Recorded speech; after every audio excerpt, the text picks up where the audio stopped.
సన్నిధానములో సంపూర్ణ సంతోషం ఆరాధించుకునే మెనువైన అవకాశం.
మనం ఆరాధన చేయాలి. దేవుడు మనలను ఆరాధన చేయాలని కోరుకుంటున్నాడు. ఎలా కోరుకుంటున్నాడంటే, ఎలాంటి ఆరాధన దేవుడు ఇష్టపడుతున్నాడంటే, మనము లేఖన భాగంలో మత్తయి సువార్త 15వ అధ్యాయము 9వ వచనం మనం చూద్దాం. మత్తయి సువార్త 15వ అధ్యాయము 9వ వచనం. ఈ ప్రజలు తమ పెదవులతో నన్ను కనపరుచుదురు గాని వారి హృదయం దూరముగా ఉన్నది. మనుషులు కల్పించిన పద్ధతులు దైవోపదేశములను బోధిస్తూ వారు నన్ను వ్యర్థముగా ఆరాధిస్తున్నారు. ఇంతకుముందు మనం చూస్తే బైబిల్ లేఖన భాగంలో నా ప్రజలు అనేది మనం చూస్తాం. ఇక్కడ చూస్తే ఈ ప్రజలు ఏంటంట, ఈ ప్రజలు నా ప్రజల నుంచి దేవుడు మళ్ళా ఏమంటాడంటే, ఈ ప్రజలు నన్ను ఎలా ఆరాధిస్తున్నారంటే తమ పెదవులతో నన్ను గణపరుచున్నారు, కానీ వారి హృదయంలో ఉన్నది మనుషులకు అర్పించే పద్ధతులు దైవోపదేశంలోని బోధించు వారు నన్ను వ్యర్థముగా ఆరాధిస్తున్నారు. వ్యర్థముగా ఆరాధిస్తున్నామంట మనం. ఆయన హృదయాన్ని ఆయన హృదయంలో చేర్చుకోకుండా వాళ్ళ పెదవులతో ఏదో మనము ఆదివారం కాబట్టి దేవుని సన్నిధిలో మనం ఆరాధన చేయాలా, మరి అందరూ ఆరాధన చేస్తారు కాబట్టి నేను కూడా ఆరాధన చేయాలి. నామకార్థమైన ఆరాధన దేవుడికి ఇష్టపడట్లేదు. పైన పెదవులతో ఆరాధన దేవుడికి ఇష్టపడట్లేదు. హృదయానుసారముగా దావీదు మహారాజు ఎలాగైతే హృదయానుసారముగా ఆరాధిస్తూ వచ్చినాడో, హృదయంలో దేవుని హత్తుకుంటున్నాడు, అలా మనం ఆరాధన చేయాలంట దేవుని. అప్పుడే దేవుడు ఆ ఆరాధనను అంగీకరించేవాడిగా ఉంటాడు. ఇక్కడ మనము పోయిన వారంలో మనం చూసాం, యేసుక్రీస్తు సెమీ క్రిస్మస్ రోజు మనము గొర్రెలను మనం చూస్తూ వచ్చినాం. గొర్రెలు ఏం చేస్తున్నారు, మరి వారికి దూతలు వచ్చి ఇదిగో లోకరక్షకుడు లోకములు, మరి ఈ లోకంలో మానవుడిగా జన్మించినాడు, నీ పాపములు నా పాపములను క్షమించడానికి ఈ లోకంలో జన్మించినాడు అన్నప్పుడు వారు వెంటనే ఏం చేశారంటే, వెంటనే ఆయన చూడటానికి ఆసక్తి చూపించినారు. వెంటనే ప్రయాసపడి ఆ మందలన్నింటినీ వదిలేసి మరి అక్కడికి వెళ్ళి ఆ యొక్క మరి సత్రములు, పశువుల పాత్రలు, పశువుల తొట్టిలో పడున్న చిన్న యేసు ప్రభువుని, పొత్తి గుడులతో చుట్టబడిన యేసు ప్రభువుని చూసి వారు హృదయంలో చేర్చుకున్నారు. వారు అన్ని దేవుని యందు విశ్వాసం ఉంచి వారు ఎంతో దేవుని స్తుతించిన వారిగా ఉన్నారు. ఇంకొక మాట మనం చూస్తే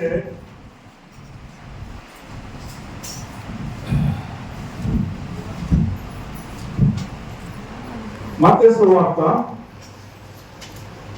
2వ అధ్యాయము 10-11 మనం చూసినట్లయితే, మత్తయి సువార్త 2వ అధ్యాయము,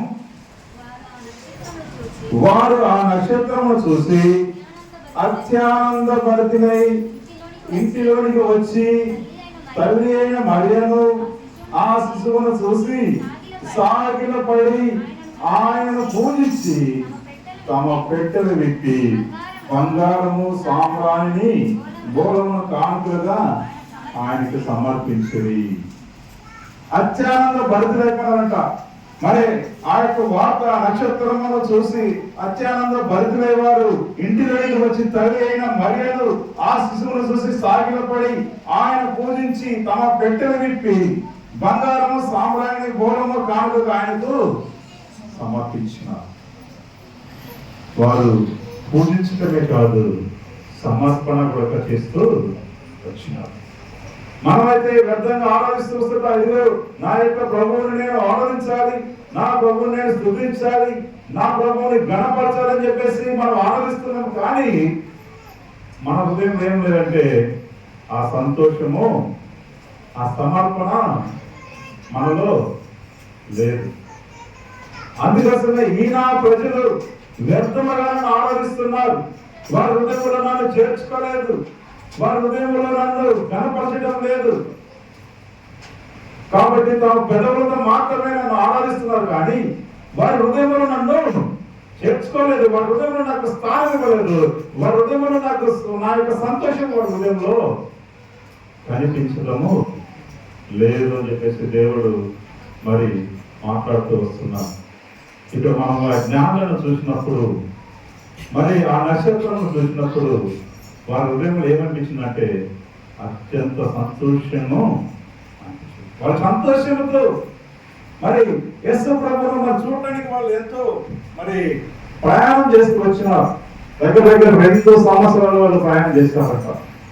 చూడండి, ఆ నక్షత్రం వెంబడిస్తూ వారు ప్రయాణం చేస్తూ అత్యంత సంతోషము భరితులై వారు వచ్చి అక్కడికి వచ్చిన తర్వాత ఆయనకు మరి అక్కడ చూసినట్లయితే మరి అత్యంత భరిత ఇట్లు వచ్చి మరియు ఆ శిశువును చూసి సాగిలపడి ఏం చేశారంట?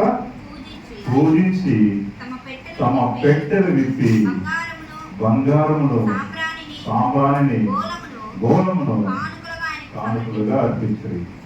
అయితే నీవు నేను మనం ఏం చేయాలంటే అక్కడ బంగారము సాంబ్రాణి గోళమును వాళ్ళు సమర్పిస్తూ వచ్చిన ఆ పెట్టెలను విప్పి మనం చూస్తే ఇక్కడ మనం ఏమి ఇవ్వాలంటే మన హృదయాలను ఏం చేయాలంట? హృదయాలను విప్పాలి. యేసు ప్రభు కోసము మన హృదయాలను విప్పాలి. ఇక్కడ బంగారం అనేది మనం చూస్తే అది రాజరికానికి గుర్తుగా ఉంది. ఈయన రాజులకు రాజు, ప్రభులకు ప్రభువు, మరి ఈయన ద్వారా రక్షణ మార్గం ఉంది, ఈయన రాజులకు రాజు అని చెప్పేసి ఆ చిన్న మరి శిశువును చూసి యేసు ప్రభువును చూసి వాళ్ళు గుర్తెరిగి బంగారాన్ని వారు సమర్పిస్తూ వారు మరి ఆయనకు అర్పిస్తూ వచ్చినారు. ఇక్కడ మనం ఇంకా మాట చూస్తే సాంబ్రాన్ని మనం చూస్తే ఇది యాజకత్వమునకు గుర్తు, ఈయన యాజకుడు ఇదని మరి గుర్తు చేసుకొని ఆయనకు సాంబ్రాన్ని సమర్పిస్తూ వచ్చినారు. గోళమును మనం సమర్పించినట్టు చూస్తున్నాం. అక్కడ గోళం అనేది చూస్తే అది చేదు. ఈయన జీవితంలో చేదైన అనుభవాలు అనేకమైన ఉంటాయి. ఈయన ద్వారా మరి రక్షించబడాలి. మానవులు రక్షించబడాలంటే ఈయనను శిలువకు అప్పగించాలి, శిలువ శ్రమలు అనుభవించాలని ఆ యొక్క మరి సాదృశ్యానికి వాళ్ళు ఏం చేస్తారంటే బోధమును సమర్పిస్తూ వచ్చినారు. మనం అనుకుంటాం బంగారము సాంబ్రాణిని బోధమును వాళ్ళు సమర్పిస్తున్నారంటే ఆయన రాజరికమైన రాజుగా ఆయనను గుర్తించినారు, ఆయన యాజకుడుగా గుర్తించినారు, ఆయన శ్రమల ద్వారా మనం రక్షించబడతామని వాళ్ళు గుర్తిస్తూ వచ్చినారు. కాబట్టి వాళ్ళు కానుకలు సమర్పిస్తూ వచ్చినారు. సాగిలపడి ఆయన్ను ఆరాధిస్తూ వచ్చినారు. వాళ్ళ హృదయములు విప్పి దేవుణ్ణి స్తుతిస్తూ వచ్చినారు. ఇక్కడ మనం యేసుక్రీస్తు ప్రభువారిని మనము ఎట్లా మనం ఆరాధిస్తున్నాం? మన హృదయములు మనకు చేర్చుకొని ఆరాధిస్తున్నామా? పెదవుల ద్వారానే ఆరాధిస్తున్నామా? ఎవరైనా మరి దేవుని ఆరాధించేవారు ఆత్మతోనూ సత్యముతోనూ ఆరాధించాలి. ఆయన ఆరాధించేటప్పుడు మనము ఆయన హృదయంలో చేర్చుకొని మనం ఆరాధించాలి. రక్షణ అనుభవం మనం పొందిన వారమైతే అలాంటి ఆరాధన మనం చేసేవారు ఉంటాం. అనేక సంవత్సరాల నుంచి మనం ఆయన వెంబడిస్తూ వస్తున్నాం. అయితే ఆరాధించే విషయంలో మనం ఎలా ఉంటున్నామంటే హృదయానుసారంగా ఆరాధించలేకపోతున్నాం.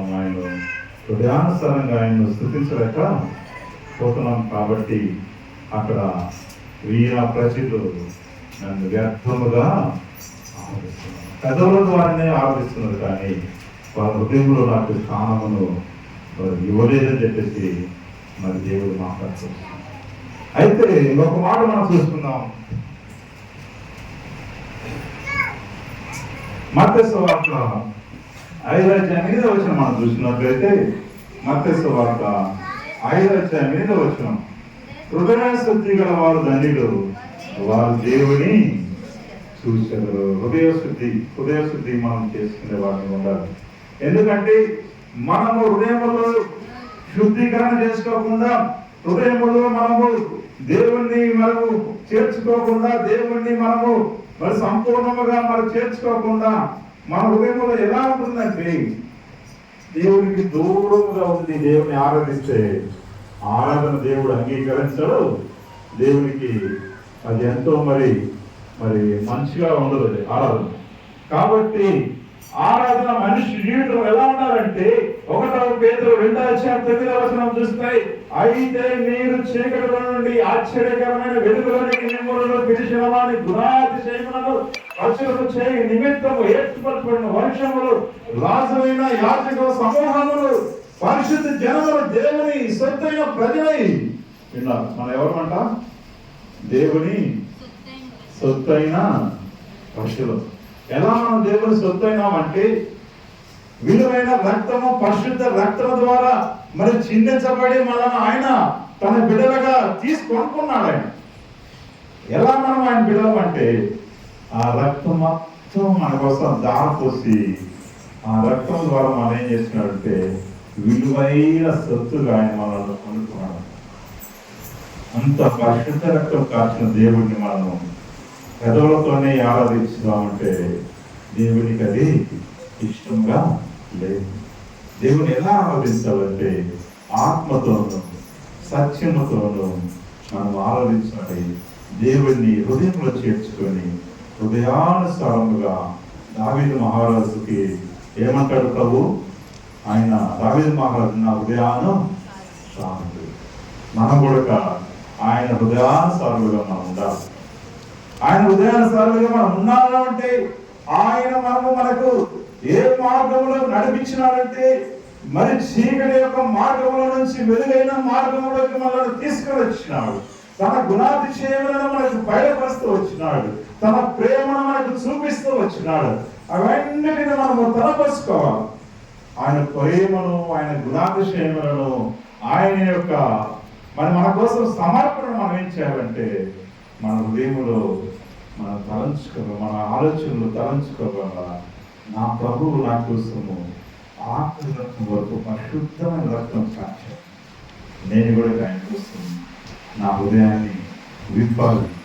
నా యొక్క సమర్పణ ఆయనకి నేను సమర్పణ. జ్ఞానులైతే సాష్టాంగ పడేవాళ్ళు దేవుని ఆరాధించినారు. వాళ్ళు పెట్టిన విప్పి బంగారము సాంబ్రాన్ని గోలమని వాళ్ళు సమర్పిస్తూ వచ్చారు. మనం సమర్పణ జీవితం మనకు కావాలి. దేవుని వ్యక్తంగా ఆలోచన చేద్దాం. ఏదో మనం వచ్చాము సన్నిధిలో దేవుడికి సమయం ఏదో కొద్ది సమయము 10 గంటల నుంచి 1 గంటల దాకా దేవుని సన్నిధిలో గడపాలని ఆచారంగా మనం చేయకూడదు. ఆచారం ప్రకారం చేస్తుంది విగ్రహాలను అయిపోతుంది. దేవుణ్ణి మనం ఎలాగంటే ఆ జ్ఞానులు ఎలాగైతే ఆరాధిస్తూ వచ్చినారు, స్తుతిస్తూ వచ్చినారు, సమర్పణ కలుగుతూ వచ్చినారు. మీలా జీవితంలో మనం కూడా మరి క్రిస్మస్ దినాల్లో ఉన్నాం. ఈ క్రిస్మస్ దినాల్లో నీ సమర్పణ, నీ ఆరాధన దేవుని సన్నిధిలో కనపరుచుకో. మరి చాలా మంది మనం చూస్తూ ఉంటాం. ఏం చేస్తామంటే ఏదన్నా మరి ఆపదలు వచ్చినప్పుడు మాత్రమే దేవుణ్ణి ఆరాధిస్తాము. ఆపద సంతోషము సమాధానం మనకు ఉండేటప్పుడు దేవుణ్ణి మర్చిపోయే వారిగా ఉంటాం. దేవుడు మరి కొన్ని సందర్భాల్లో మనం చూసినట్లయితే మరి మన సంఘంలో కొంతమంది రాలేకపోతూ ఉంటున్నారు. చిన్న వాటికి ఏంటికంట, చిన్న వాటికి జ్వరం వచ్చింది, తలనొప్పి వచ్చింది, ఒళ్ళు నొప్పులు వచ్చినాయని సన్నిధిని పోగొట్టుకునేవాడికి ఉంటాము. దేవుని సన్నిధిలో ఉంటే ఈ బలహీనతలన్నిటిని ఏం చేస్తారంటే తీసివేసి మనకు బలాన్ని ఇచ్చేవాడే ఉంటారు. వాస్తవమైతే మరి మీకు ఒక సందర్భం గుర్తు చేసడానికి దేవుడు మరి నాకు ఈ కాళ్ళను కూడా మరి యాక్సిడెంట్ ద్వారా చూపిస్తూ వచ్చినాను. మరి మీకు అనిపించాలా, మీ హృదయం అనిపించాలా? మా దైవ సేవకుడు యాక్సిడెంట్ అయ్యి కాలు మరి బాగైనప్పుడు కూడా దేవుని ఆరాధించడానికి ఇష్టపడుతున్నాడు. చిన్న తలనొప్పి, జ్వరం వచ్చింది, ఒళ్ళు నొప్పులు వచ్చిందని చెప్పేసి నేను ఇంటి దగ్గర ఉంటే నాకు ఆశీర్వాదము కాదు అనేది జ్ఞాపకం చేసుకోవాలి. ఒకటి మన దగ్గర జరిగిందంటే దాని ద్వారా దేవుడు ఒక సందేశాన్ని ఇవ్వాలని ఇష్టపడుతూ వస్తున్నాడు. ఒక సందేశం ఇవ్వాలని ఇష్టపడుతూ వచ్చినాడు. ఇదిగో మరి అనేక మరి సేవకులను అనేక శ్రమల ద్వారా తీసుకొని పోతాడు. అనేక శ్రమల ద్వారా నడిపిస్తూ వస్తాడు. దేవుడిని నమ్ముకునే బిడ్డలకు ఎందుకు శ్రమలు వస్తాయని చెప్పేసి ఒకవేళ మీరు అడుగుకోవచ్చు. ఇదిగో మరి లోకములో భూలోకములో అటు ఇటు తిరుగుతూ మరి దేవుడి సన్నిధికి ఆ సాతానుడు వెళ్ళినప్పుడు, సాతాను ఎక్కడికి వస్తున్నావు అంటే ఇప్పుడు ఈ భూలోకములు అటు ఇటు తిరుగుతూ వస్తున్నప్పుడు భూలోకములో నా దాసుడైన ఏవను చూసిన వాడు నీతిమంతుడు, యథార్థవంతుడు అతడు, ఈ లోకములో అతను వాడు లేదని చెప్పేసి ప్రభు సెలవిచ్చినప్పుడు ఆ సాతాను ఏమంటది? చెప్పాలి, ఆయనకు సమస్తమును దయచేశారు కాబట్టి ఆయన నిన్ను వెంటనే ఒక్కసారి నాకు అవకాశం ఇస్తే ఆయన విశ్వాసము, ఆయన యొక్క నిజాయితీ, ఆయన యొక్క పరిస్థితి మొత్తం నేను నీకు తెలియజేస్తున్నప్పుడు యేసుతో దేవుడు అంటాడు, ఇదిగో సమస్తము నీకు అప్పచెప్పున ఆయన ప్రాణంలో నీకు. వెంటనే వచ్చింది, ఏపు దగ్గరకు వచ్చింది. ఏపున సమస్తమును ఆయనను అధికారం మొదలుకొని నడినెత్తి వరకు అస్వస్థత. ఆయన కొన్ని సందర్భాల్లో చిల్ల పెంకుతో ఆయన ఒళ్ళు మొత్తము గీరుకున్నట్టుగా మనం చూస్తాం. అరికలు మొదలుకొని నడినెత్తి వరకు, అరికలు మొదలుకొని నడినెత్తి వరకు కురుకులు, గాయములు. నిమిషానికి ఒక మాట వార్త, అదిగో నీ కుమారుడు అక్కడ చనిపోయినారు, ఇదిగో నీ కుమార్తెలు ఇక్కడ చనిపోయినారు, ఇదిగో నీ పశువుల మంది అక్కడ చనిపోయినది. సమస్తమును తీసివేస్తూ వచ్చినాడు సాతానుడు.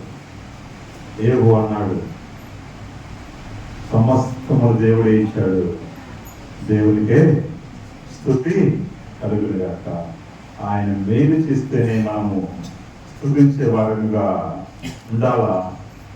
ఆయన మనకు మరి శ్రమను అనుభవించినప్పుడు, శ్రమను ఇచ్చినప్పుడు దాన్ని అనుభవించి, నేను శ్రమను అనుభవించిన తర్వాత ఆయనకి నేను ఎలా కనపడాలంటే సువర్ణముగా నేను కనపడాలి.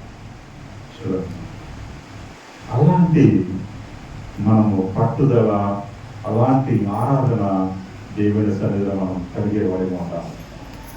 మరి కొన్ని సందర్భాల్లో మనం చూస్తే ఎన్నో సంవత్సరాల నుంచి మనం ఆరాధన చేస్తున్నాం. ఆరాధన అంటే దేవుడు ఇచ్చిన దానిని బట్టి మనం ఆయనకు స్తుతి చెల్లించేవారు. ప్రార్థన అనేది మనం చూస్తే నీ అవసరతల కోసం నువ్వు ప్రార్థించే పడుతుంటారు. ప్రార్థన కంటే ఆరాధన చాలా గొప్పది నేను చెప్తున్నాను. ఎందుకంటే మనం పొందుకున్న దాన్ని మనం మర్చిపోకూడదు, మనము మర్చిపోకూడదు. దేవుని సన్నిధిలో మనం ఆరాధిస్తూ ఉంటే, ప్రభా నువ్వు చేసిన మేలును బట్టి నీకు స్తోత్రాలు చెల్లిస్తున్నాను ప్రభా. ఇదిగో ప్రభా నా జీవితంలో ఇదిగో మరొక నూతన మరి దినములైనా తీసుకొని వచ్చినాం.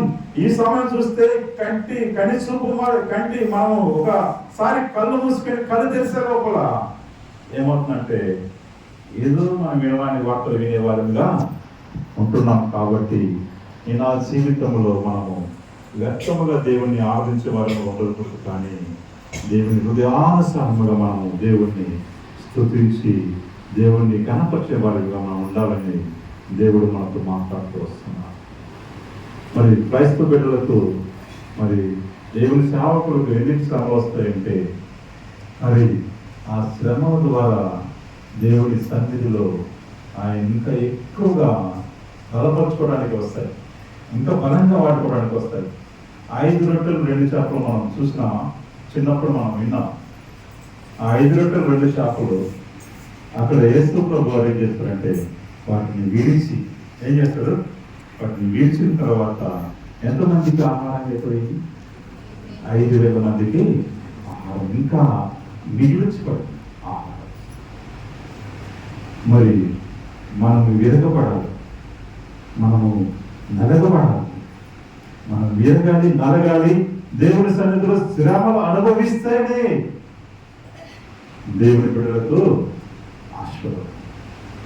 మేము నలిగితే, మేము విరగబడితే దేవుని బిడ్డలకు ఆశీర్వాదం.